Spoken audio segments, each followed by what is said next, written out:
تحفظ دین کا کارواں رواں رواں رواں رواں رواں رواں رواں رواں رواں رواں تحفظ دین کا کارواں رواں رواں علماء کا ساتھ دو آؤ سب کے سب یہاں علماء کا ساتھ دو آؤ سب کے سب یہاں۔ السلام علیکم ورحمۃ اللہ وبرکاتہ۔ حضرات، سب سے پہلے تو میں پونے کی سرزمین پر یہ پہلی محفل قرات منعقد ہوئی ہے، اس پر میں حضرت مولانا قاری محمد ادریس صاحب انصاری زید مجدہم کو دل کی گہرائیوں سے مبارکباد پیش کرتا ہوں۔ اسی طرح آپ کے وہ رفقا جنہوں نے اس مجلس کو سجانے میں اہم رول انجام دیا ہے اور آپ کا ساتھ دیا ہے، سوسائٹی کے لوگ بھی مبارکباد کے مستحق ہیں۔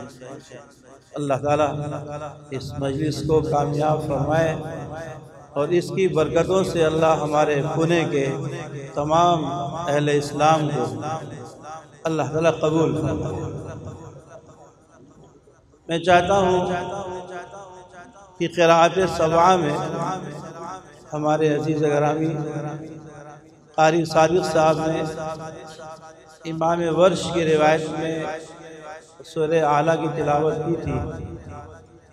میں چاہتا ہوں کہ جمع الجمع میں آپ کے سامنے قراءت سبعہ کو پیش کروں، اس لیے کہ قرآن پاک اللہ رب العزت نے 7 قراءات پر نازل فرمایا ہے، اور بخاری شریف کی روایت ہے ان هذا القرآن انزل على 7 احرف فقرؤوا ما تيسر منه۔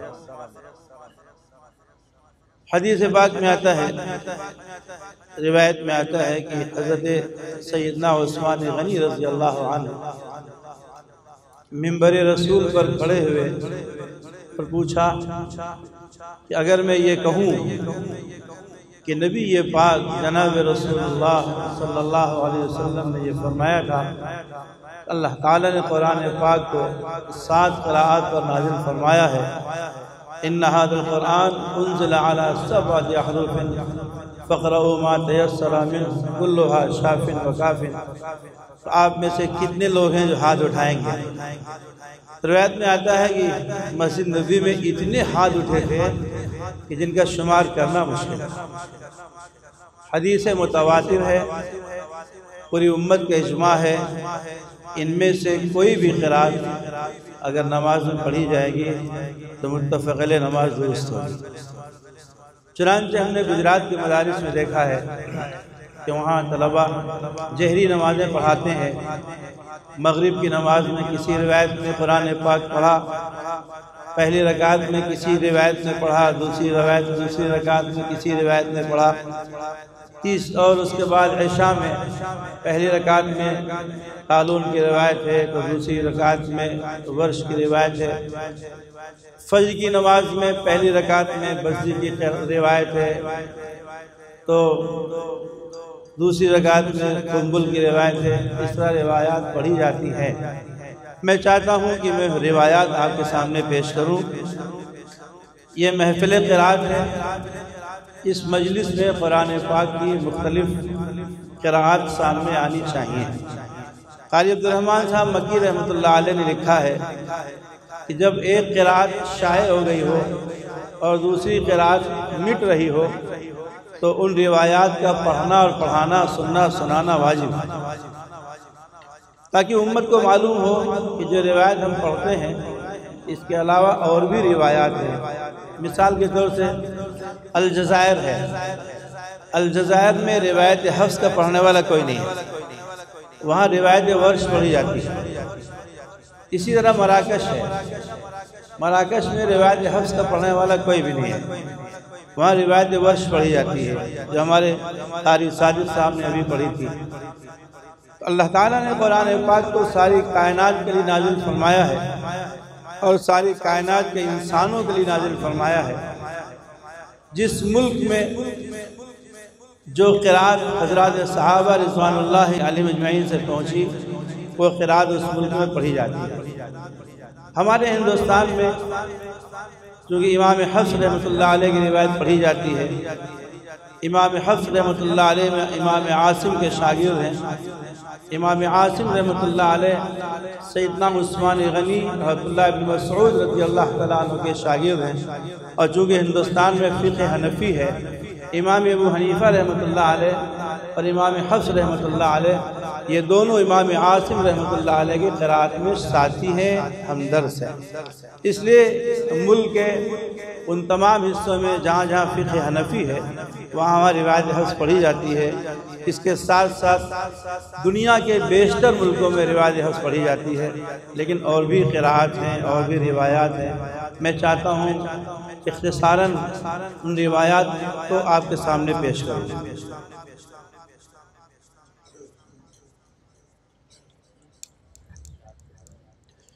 अऊज़ु बिल्लाहि मिनश शैतानिर रजीम, बिस्मिल्लाहिर रहमानिर रहीम।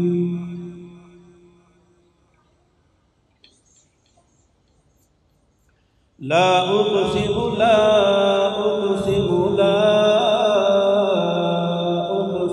बिहाज़ल बलद, ला उक़सिम बिहाज़ल बलद ववालिदिन वमा वलद, ववालिदिन वमा वलद, लक़द ख़लक़नल इंसान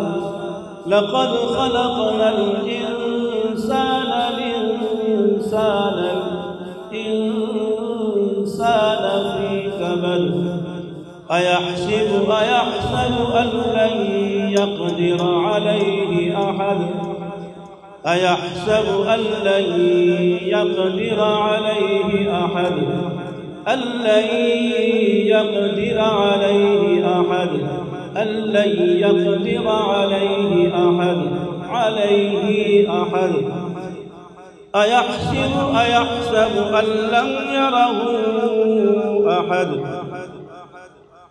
लक़द ख़लक़नल इंसान फ़ी कबद, अयहसबु अन लन यक़दिर अलैहि अहद, यक़ूलु अहलक्तु मालन लुबदा, अयहसबु अन लं यरहु अहद,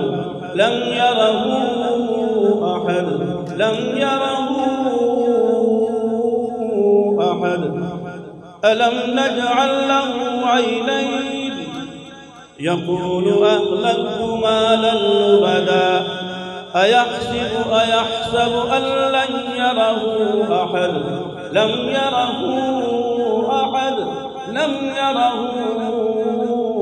अहद, अलम नजअल लहु ऐनैन वलिसानन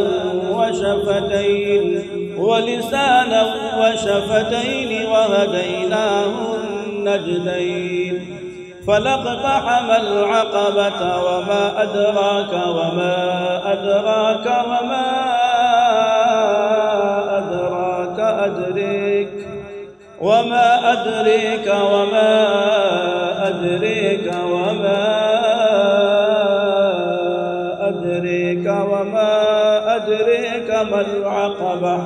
मल अक़बह, फक्कु रक़बतिन औ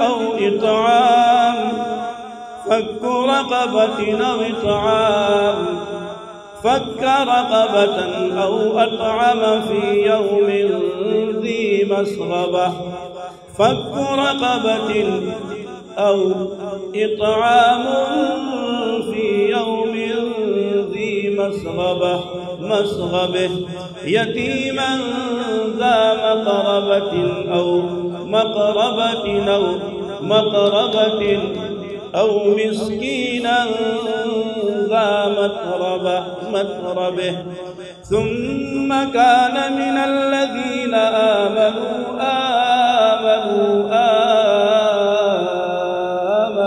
وتواصوا بالصبر وتواصوا بالمرحمة أولئك أصحاب الميمنة الميمنة والذين كفروا بآياتنا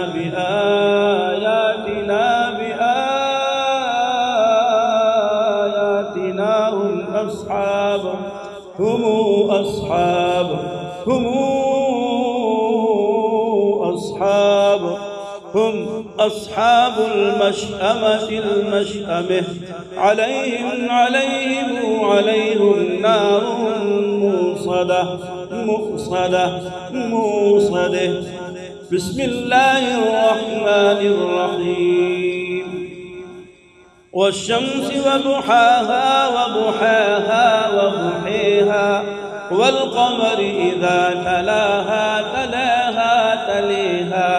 والنهار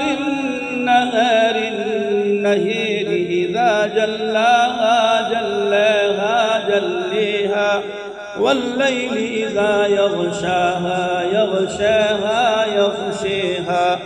والسماء وما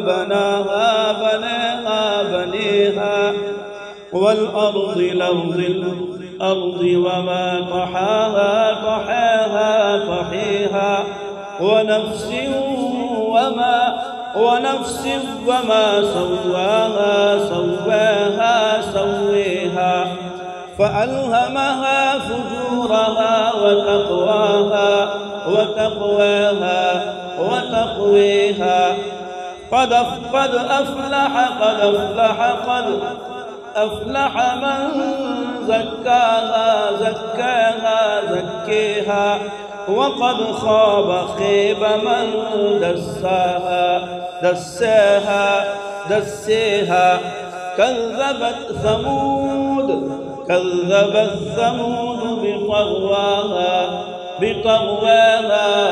بطغواها إذ انبعث أشقاها فقال لهم رسول الله ناقة الله وسقياها فكذبوه فعقروها فدمدم عليهم ربهم بذنبهم فسواها ولا يخاف عقباها. بسم الله الرحمن الرحيم. قل يا أيها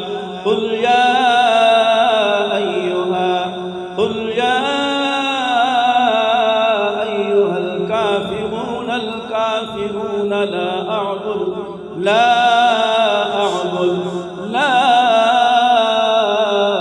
أعبد ما تعبدون ولا أنتم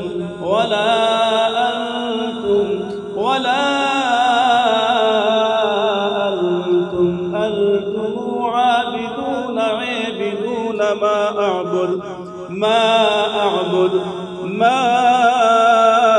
أعبد ولا أنا عابد ما عبدتم ولا أنتم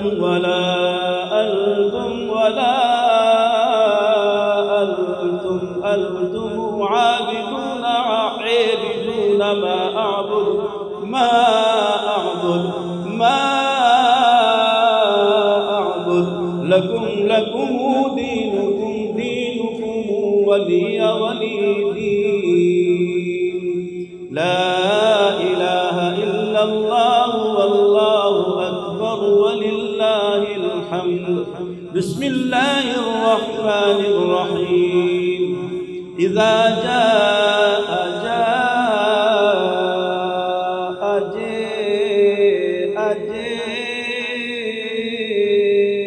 نصر الله والفتح ورأيت الناس يدخلون في دين الله أفواجا فسبح بحمد ربك واستغفره إنه كان توابا. بسم الله الرحمن الرحيم. تبت يدا أبي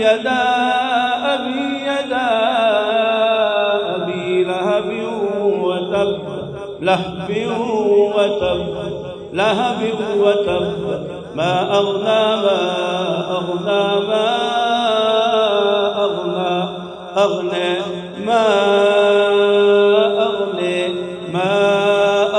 عنه ماله وما كسب سيصلى نارا ذات لهب وامرأته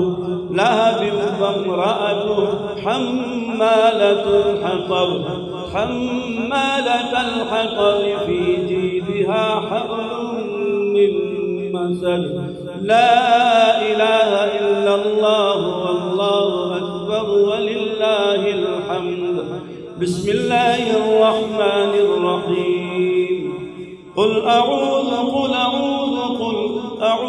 برب الناس ملك الناس إله الناس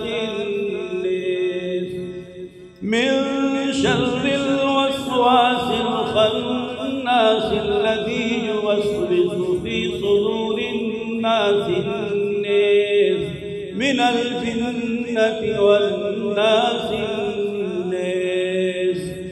لا إله إلا الله والله أكبر ولله الحمد. بسم الله الرحمن الرحيم. الحمد لله رب العالمين الرحمن الرحيم ملك يوم الدين. الرحمن الرحيم ملك يوم الدين. الرحمن الرحيم مالك يوم الدين. إياك نعبد وإياك نستعين. اهدنا الصراط المستقيم صراط الذين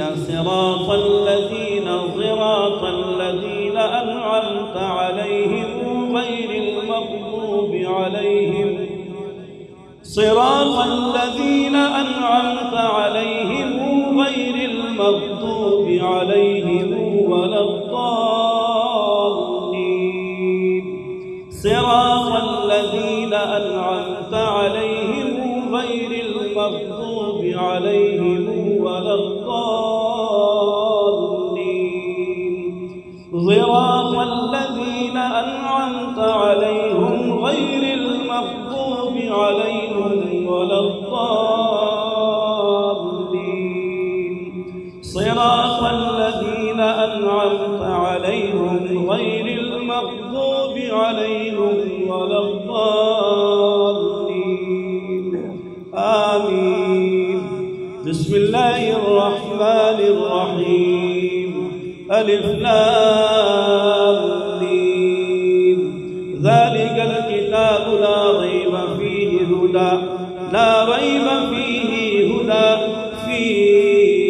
هدى للمتقين الذين يؤمنون بالغيب ويقيمون الصلاة ومما رزقناهم ينفقون.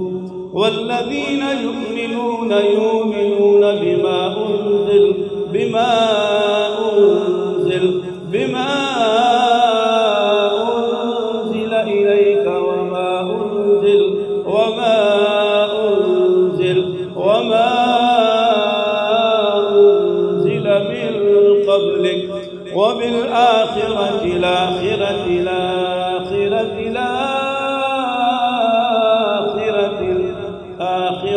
هم يوقنون. أولئك على هدى من ربهم وأولئك هم المفلحون.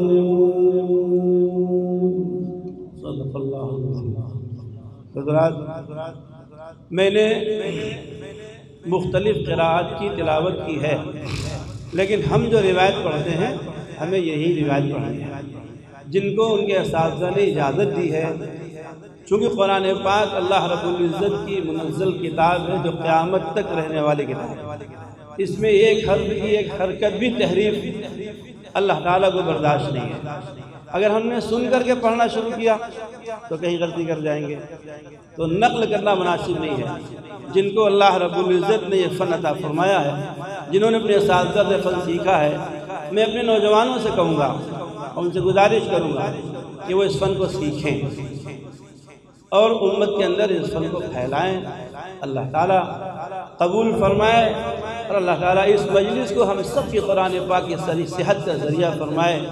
وما علینا چوکو اسٹار اعلیٰ کوالٹی کے عمدہ لذیذ چاکلیٹس، علماء، حفاظ اور تجارت کرنے والوں کے لیے بہترین موقع۔ چوکو اسٹار اورنگ آباد۔ مزید تفصیلات کے لیے ابھی کال کریں۔ مدارس اور مکاتب والوں کے لیے خوشخبری، مفتی عربین ڈریس، عربی جبہ، شایا، توب اور صدری، حافظ عالم فاضل مفتی بن کر فارغ ہونے والوں اور مکتب کے بچوں کے لیے ایک نیا تحفہ۔ سالانہ پروگرام میں انعامات دینے کے لیے ایک انوکھی چیز انڈیا میں کہیں بھی حاصل کرنے کے لیے ابھی کال کریں۔ مفتی عربین ڈریس، ابراہیم پورہ، بھوپال، انڈیا۔ آن لائن دارالعلوم فاروقیہ انٹرنیشنل 11 سال پرانا آن لائن ادارہ۔ آئیے اب اپنے چھوٹے بڑے اور گھر کی خواتین کو گھر بیٹھے آن لائن تعلیم حاصل کرا سکتے ہیں کہ ہمارے یہاں آن لائن ناظرہ، حفظ و تجوید، اردو، عالمہ کورس، ترجمہ قرآن کورس، حدیث کورس، صراط مستقیم کورس وغیرہ بہت سے کورسز ہیں۔ تفصیلات کے لیے رابطہ کریں 7860617983۔ تحفظ دین میڈیا کی لاجواب کوشش، نیکسٹ میسج اب نئے انداز میں، جہاں آپ دیکھ سکیں گے ایمان و عقیدے کو مضبوط کرنے والے دلچسپ کارٹونز کا ایک نیا سلسلہ۔ ہم لے چلیں گے آپ کو کارٹونز کی ایک خوبصورت دنیا میں۔ کفری